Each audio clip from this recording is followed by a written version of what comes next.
Hey everyone, welcome back to the channel, and as always, if you're new to the channel, I appreciate you popping in and checking it out.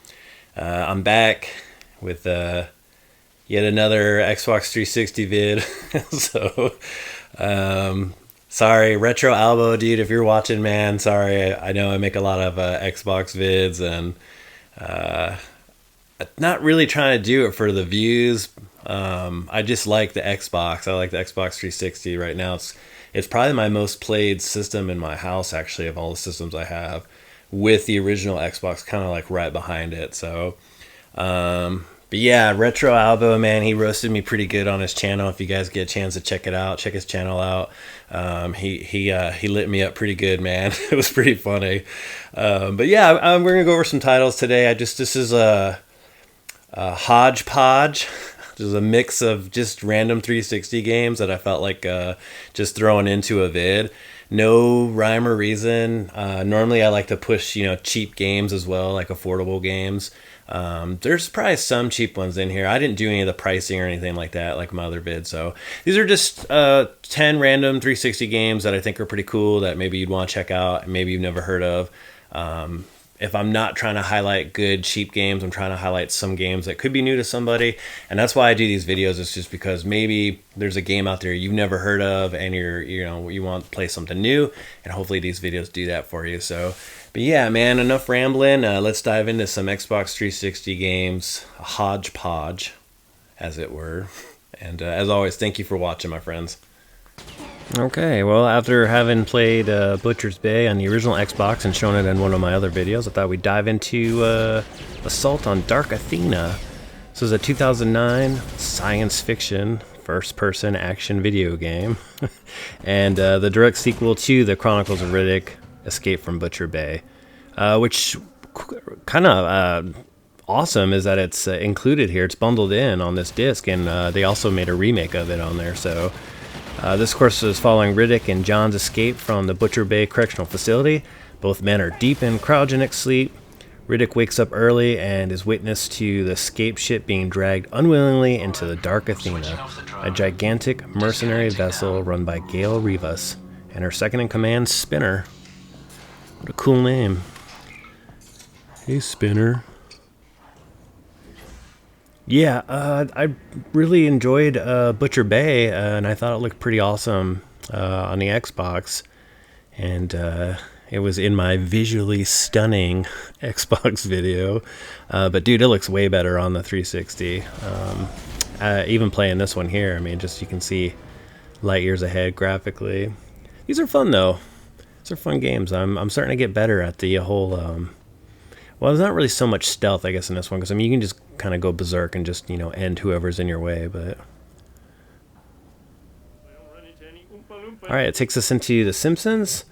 Love this game. I actually beat this with my daughter. It was one of the games we've beaten together when she was younger, so it's very special to me. This was a 2007 release, multi-platform, based on a TV series, and actually came out a few months after The Simpsons movie, but has an original storyline not related to the movie. In the story, we of course find America's favorite TV family here. They discover that they are forced to participate in another The Simpsons video game, where the Simpsons family will travel to 4 scenarios and parodies of other games to collect key cards used to infiltrate the creator's mansion and ultimately to save the predecessors from destruction, and then reverse the generation's old ban on video games. Yeah, really great game, really awesome. Like I said, my daughter was younger, her and I, we played this together. There were some frustrating times together for sure, especially with the age difference. And you do, with the 2-player mechanics, you have to switch back and forth between whatever 2 characters you're using at the time. So, but yeah, man, it's a lot of fun. There are some at times irritating camera situations, but for the most part, that's probably like my only gripe on this one.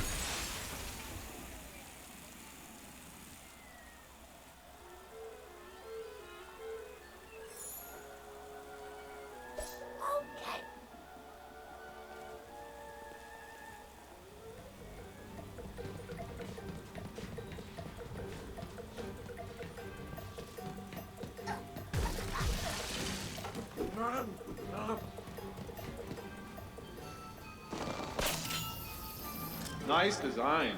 Your pathing AI is pathetic. You make Millhouse look cool.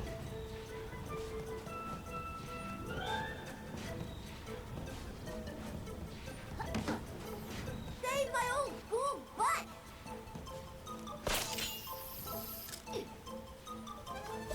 Sweet.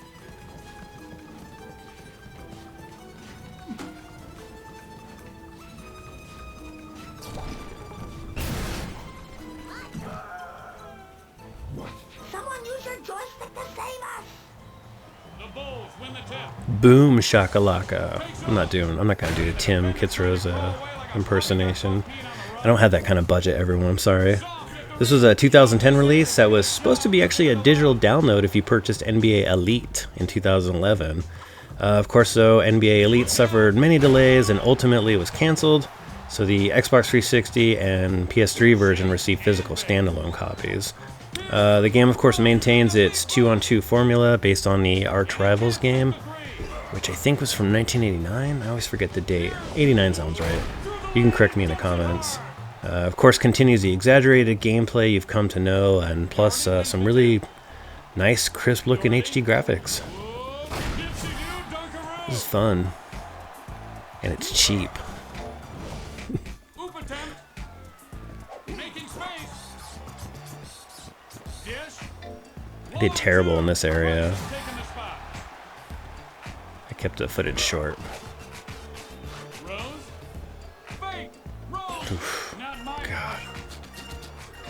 Alright, moving on to Modern Warfare 2. This is my favorite in the series. This is my favorite of all of them. This came from 2009.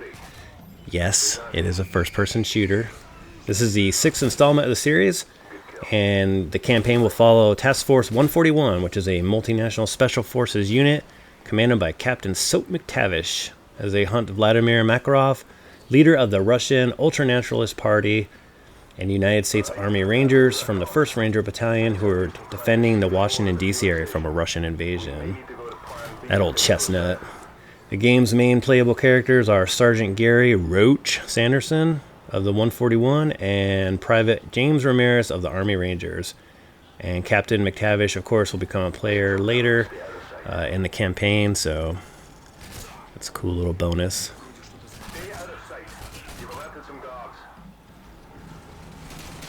Combining your two favorite things in life, soap and roaches. Yeah, this is man, I love this game so much. This is one of my favorite campaigns. I couldn't even tell you why, honestly. I just really got wrapped up in it. It's a lot of cake syrup.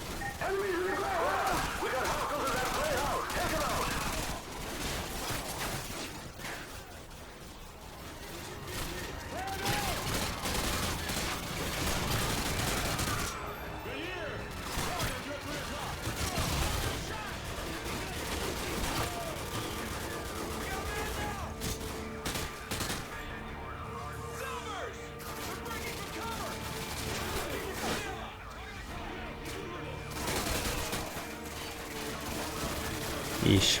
You get all that taxpayers' money at work. And the renovation costs alone, good lord. Alright, here's Brutal Legend from Double Fine! I can't do it. That's how they scream it in the beginning, and I love it. This is another 2009 release, and this is an action-adventure game with real-time strategy elements added to it. And you will play along here as Eddie Riggs, voiced and modeled after Jack Black, who's a roadie and is transported to a fantasy world inspired by the artwork of heavy metal album covers and becomes the world's savior, leading the downtrodden humans against a range of supernatural overlords, using his battle axe, his flying V guitar that can tap into magical powers of the world, and a customizable hot rod. Yeah, this game's amazing, man. Hopefully, none of the music should get flagged. I think I edited enough to where there wasn't enough on here, but because it's got a pretty loaded soundtrack. This is, man, I think this might have gone under a lot of people's radar, but you have to let me know in the comments. I enjoy this one immensely. I'm actually towards the end here, so a lot of the footage I'm showing is that as you're getting towards the final boss, who I'm working on beating. Hopefully by the time this video comes out, I will have achieved that goal.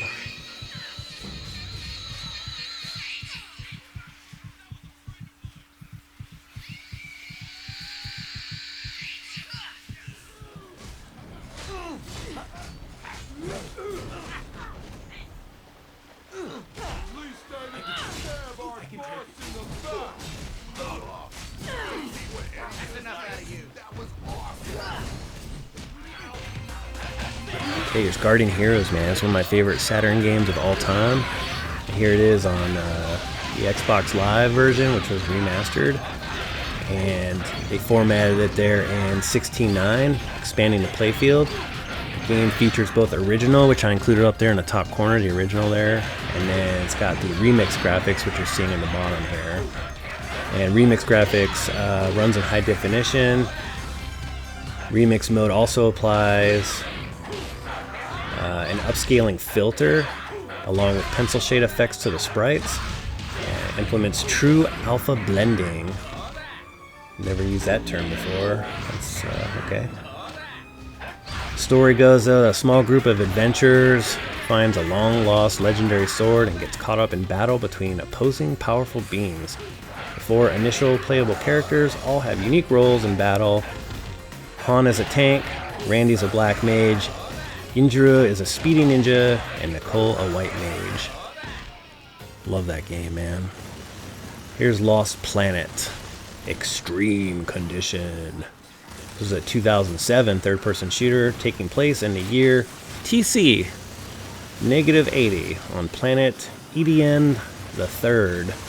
After the Earth's conditions become too hostile for humans due to war, global warming, and pollution, an interstellar megacorporation named Nevik, Neo vs. Construction, plans to colonize EDN-3, a new Earth-like planet in grip of a brutal ice age.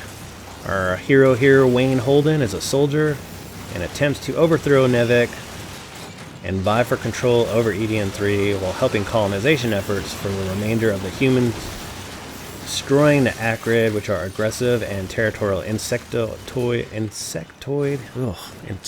God, I'm illiterate. These are alien species which come in all shapes and sizes and generate their own precious thermal energy, all the while attempting to survive both betrayals and extreme conditions of the planet.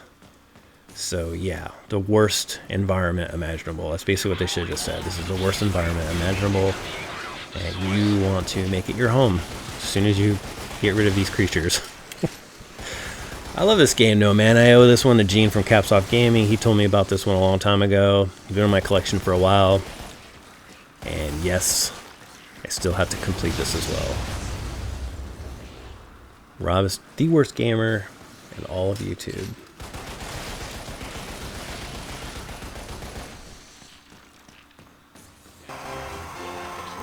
That's right, hockey. Hockey made the list. NHL 14, this is actually came out in 2013. 23rd in the series, and has a familiar gameplay you've come to know in the series. This has a modernized version of NHL 94 called NHL 94 Anniversary Mode, featuring current rosters and updated graphics to commemorate the game's 20th anniversary, and the reason why I bought this game. And you can see up in the corner the original compared to the 2014 one here. Thought that was really cool. Also included are the 2011 and 2012 Winter Classic games, which I'm also a fan of. I love the outdoor hockey series. I think graphically it looks pretty awesome. I mean, I love all of the NHL games, honestly. So this one, this isn't like my favorite or anything. I think it's just cool with the 94 anniversary edition into it.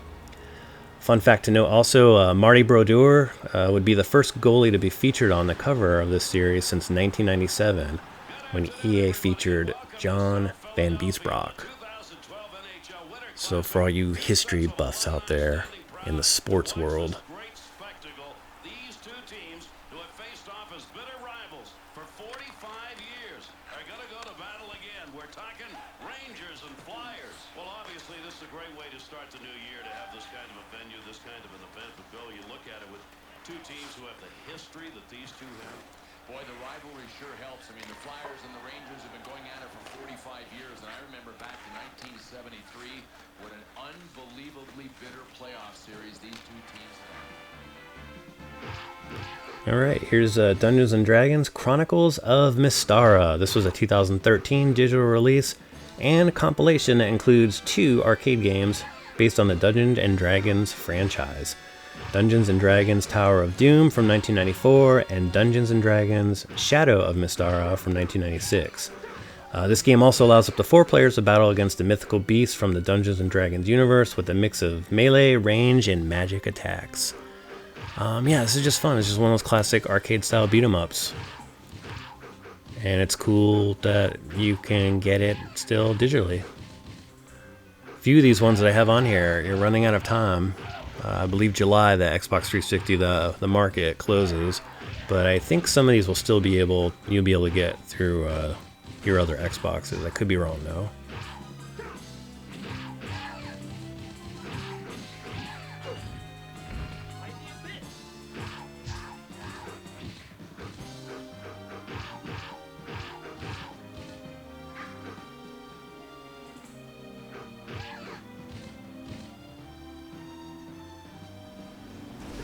And last but not least, this was inspired by Dr. Scott from Game Closet. We were talking about this game. It was in his last racing video, which you should check out. This is Hydro Thunder Hurricane. This is also a 2010 Xbox Live download and sequel to Hydro Thunder. Of course, has the arcade-style boat racing game that involves players selecting one of 9 boats to race through one of 8 courses. Primary mode of gameplay involves a 16-competitor race to the finish line. And as with Hydro Thunder, players can collect boosts, power-ups through a course which physically transforms a boat into a more aggressive-looking form. And then once transformed, players can use Acquire Boost to increase the speed of their boat temporarily or to jump over obstacles. The game's 8 tracks are in order of Lake Powell, Storming Asgard, Monster Island, Tsunami Bowl, Lost Babylon, Paris Sewers, Soulstream, and Area 51. But you're not allowed to talk about that level with anyone, so I'll find you. Yeah, this is intense, fast. I love it. I love racing games, so no surprise that a racing game made the list. Obviously no surprise that an FPS made the list. It's pretty much what I usually put on my channel a lot. I know a lot of people have asked me to add more RPG games. There's not a lot on there that I've been wanting to put on there yet. I'm still looking though, I promise.